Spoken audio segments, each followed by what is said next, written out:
Radio Clédou à Sikasso, 103.5 MHz. Radio Clédou, le journal avec Sotelma Malitaire.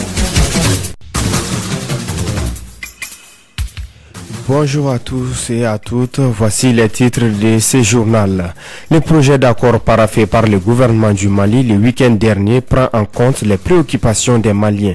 Le ministre des Affaires étrangères l'a fait savoir au cours d'une conférence de presse qu'il a animée hier à l'hôtel Radisson. Le ministre de l'Action humanitaire, de la solidarité et de la reconstruction du Nord, Hamadoun Konaté, a intervenu sur la position des groupes qui n'ont pas signé. Vous l'entendrez également dans ce journal. Sport, les champions d'Afrique cadets sont arrivés hier à Bamako. Ils ont été accueillis par le Premier ministre Modibo Keïta. Ce soir, les cadets maliens sont attendus à Koulouba. C'est tout pour les titres de ce journal. Le développement dans un instant avec Aruna Ba.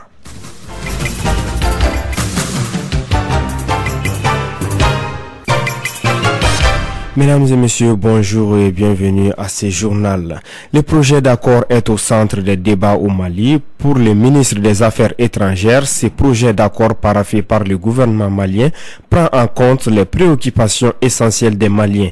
Abdoulaye Diop l'a affirmé hier au cours d'une conférence de presse à l'hôtel Radisson de Bamako. Le chef de file de la délégation malienne a fait savoir qu'il y a eu un compromis avec les groupes armés. Abdoulaye Diop, ministre des Affaires étrangères. Un compromis, pas une compromission. Un compromis qui permette aux Maliens de s'engager dans un cadre qui leur permettra de retrouver la paix, la sécurité, l'entente, la réconciliation nationale, afin de permettre au peuple tout entier de se dédier à ce qui est important pour nous, c'est-à-dire les questions de développement économique, social. Permet, selon le ministre, d'aller de l'avant, car le document n'est pas encore signé. L'accord de paix lui-même, qui n'est pas encore signé, il est juste paraphé dans le sens, ça veut dire que le document, il est gelé. Il n'y a plus aucune modification possible à apporter à ce document, jusqu'à la signature que nous souhaitons qu'elle intervienne d'ici la fin de l'année, ici au Mali. Donc, c'est indispensable pour aller vers la paix. Mais un accord n'est pas suffisant pour faire la paix. C'est pourquoi il faut voir cette étape avec beaucoup d'humilité, et de réalisme, en comprenant que c'est juste une étape dans le processus. En paraphant le projet d'accord d'Alger, le Mali a pensé aux populations qui souffrent dans les camps des réfugiés et au déploiement de son armée sur l'ensemble du territoire. Ce n'est pas parfait, mais c'est ce qui était possible à ce moment précis, au regard du contexte dans lequel nous nous trouvions dans cette négociation. Si nous avons un accord, cet accord permet aussi de répondre à la souffrance des populations qui sont aujourd'hui dans la détresse, de pouvoir aider l'armée à assister les services de base pour pouvoir vraiment se déployer dans tous les espaces du pays pour pouvoir atténuer la souffrance. Le souhait du Mali est que le document paraphé soit signé le plus rapidement que possible. Merci Kassim Traoré pour ce compte rendu. Toujours sur ces mêmes projets d'accord, le ministre de l'Action humanitaire, de la solidarité et de la reconstruction du Nord, Hamadoun Konaté, intervient sur la position des groupes qui n'ont pas paraphé le document. Je ne pense pas que nous soyons autorisés à dire qu'ils ne signeront pas. On peut me dire aussi qu'on ne pense pas que nous ne soyons pas autorisés à dire qu'ils signeront. Je ne dis pas qu'ils signeront, mais je dis rien ne m'autorise aujourd'hui, au vu de cela, à dire qu'ils ne signeront pas. Dans tous les cas, on est dans un processus positif. On n'a aucune raison, depuis que ce processus a commencé, de douter de la mauvaise foi d'une des parties engagées. La bonne foi. Plutôt de la bonne foi, excusez-moi. Je voulais justement dire qu'on n'a aucune raison de dire qu'une partie engagée était de mauvaise foi. Alors donc, nous ne doutons de la bonne foi de personne.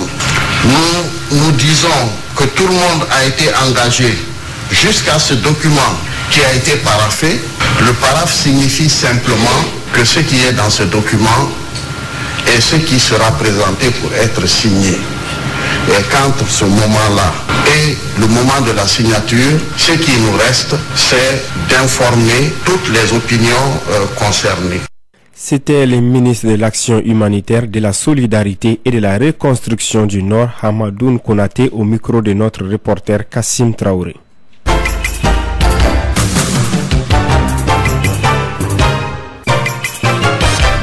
Parlons domaine de l'État. Dans le cadre de la commémoration de leur 26e anniversaire, l'Ordre des architectes du Mali était hier face à la presse. L'objectif est de jeter un regard sur l'aménagement des bâtiments au Mali. Isiaka Tembeli, président de l'Ordre des architectes du Mali, au micro d'Oumou Damele. 1er mars 1989, l'Ordre des architectes du Mali a été institué par la loi 89-17 ANRM. Donc, ça qui a donné naissance quand même à l'Ordre des architectes du Mali, l'organe fêtière des architectes du Mali. Et je dis que l'architecture rentre aisément dans les domaines du BTP. C'est nous qui sommes quand même les patrons du bâtiment. Tout bâtiment construit dans la cité, dans la ville, a besoin d'un permis, d'une autorisation de construire. Et c'est l'architecte qui délivre cette autorisation de construire. C'est ça qu'on appelle le permis de construire. Donc, sans les cachets de l'architecte, un bâtiment n'a pas le droit d'être construit. C'était Isiaka Temeli, président de l'Ordre des architectes du Mali, au micro d'Oumou Damele. Parlons d'éducation à présent. Les mathématiques sont à l'honneur. Les enseignants du collège Horizon étaient face à la presse le week-end dernier dans les locaux du dit établissement. Objectif, parler de la 9e édition du concours des mathématiques à l'intention des meilleurs élèves de la discipline au Mali. Ce concours consiste à démystifier les mathématiques afin d'inciter les élèves à s'y intéresser. Écoutons Souleymane Traoré, directeur adjoint du collège Horizon, au micro de Mariam Kouyati. La mathématique, c'est un concours que les camarades turcs ont initié ici pour promouvoir la matière mathématique, pour, n'est-ce pas, pousser les enfants à accorder plus d'intérêt encore à la mathématique. Et comme vous savez, actuellement dans nos écoles, le problème de mathématiques est très crucial. Les enfants ont de sérieux problèmes en mathématiques. Donc c'est pour leur montrer que c'est une matière comme les autres, en même temps les inciter, les exciter à aimer cette matière. Voilà l'objectif que le collège s'est fixé vraiment pour l'organisation de ce concours. La première phase, oui, c'est en 3 phases. La première phase, c'est fait dans les écoles. Les écoles même sélectionnent les 2 meilleurs élèves en mathématiques. Ça, c'est la première phase. La deuxième phase, maintenant, c'est fait au niveau des CAP. Au total, cette année, il y avait 25 centres. Donc dans 27 CAP, on a fait le concours de la première phase. Et la troisième phase, qui est la finale, c'est fait au niveau même du collège Horizon. Les retenus de la deuxième phase se retrouvent ici pour la phase finale. C'était Souleymane Traoré, directeur adjoint du collège Horizon, au micro de Mariam Kouyati.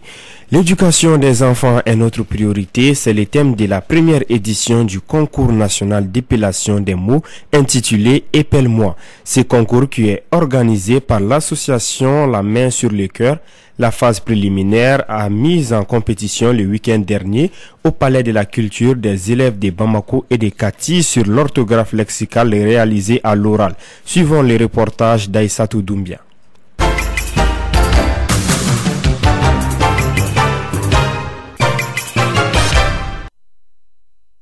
Vous retrouverez cet élément dans notre prochaine édition.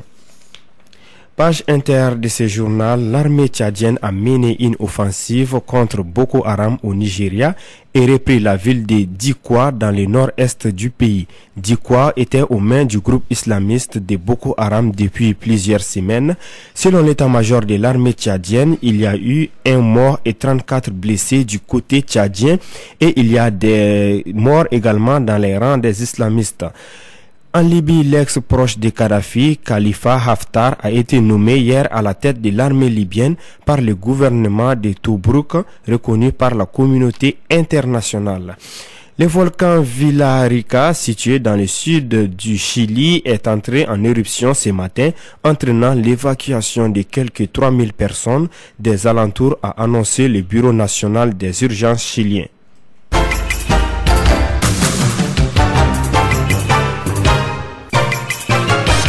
Clédou Info, 2e édition. Parlons à présent du festival de la communauté Rasta du Mali. Bamako a vibré du 26 au 28 février dernier au rythme de la 10e édition du Festival international de reggae 2015. Plusieurs personnalités ont pris part à cette fête, particulièrement la communauté des Rasta du Mali. C'était au carrefour des jeunes de Bamako. Mariam Kouyati nous en dit plus. Ce concours rassemble 25 établissements scolaires de Bamako et Kati pour participer. Bob Marley et le rastafarisme, défis et perspectives. C'est le thème retenu pour cette 10e édition du Festival international de reggae 2015 qui a ouvert ses portes du 26 au 28 février dernier au Carrefour des Jeunes. Selon le président de la communauté des Rastas du Mali, Mohamed Youssouf Batili, le choix du thème n'est pas fortuit. Il vise, selon lui, à engager la réflexion afin de donner le rastafarisme tous les espaces qu'il revendique en toute légitimité. L'événement qui a enregistré cette année la participation des centaines de festivaliers venus à travers le Mali a été marqué par la projection de films, les animations musicales, les conférences débats, les expositions photos et une compétition entre jeunes talents. En plus de la communauté des Rastas et du Mourasma, on notait également la présence de plusieurs personnalités. À noter que ce festival est aussi le rendez-vous de l'amitié et de la fraternité entre les Rastas d'horizons divers. 13h passées de 12 minutes, Clérou Info, 2e édition. Terminons par le sport football. Après les triomphes des cadets maliens au sommet de l'Afrique, les Maliens sont sortis massivement pour exprimer leur euphorie. Mahamadou Khan.